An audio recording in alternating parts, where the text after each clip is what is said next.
Čau. Čo to tu máme dnes? No to je strašné. Kde sa to zatvárá? Návrat. Inak, volajte šéf. Tak veľa šťastia. Neviem, ale oblec niečo lepšie. No čo, čo?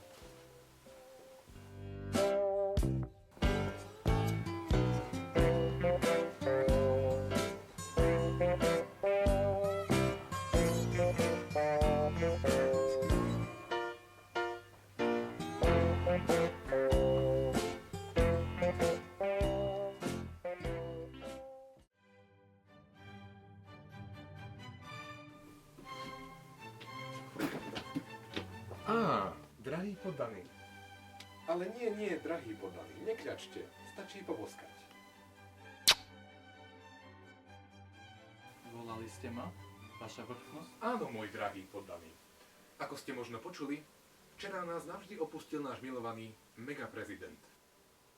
Bol to svätý muž. A ja preberám jeho miesto. Otázkou však ostáva, kto preberie to moje. A preto som si vás zavolal, drahý poddaný. Myslíte mňa? O áno, milý zamestnanec. Ste ako stvorení pre túto prácu. Toto myslíte vážne? Nemusíte sa báť. Ja vás budem aj naďalej odborne smerovať. Ide o záujmy firmy. Záujmy firmy? No vidíte, že si rozumieme. A na teraz sa vráťte k svojej podradnej práci.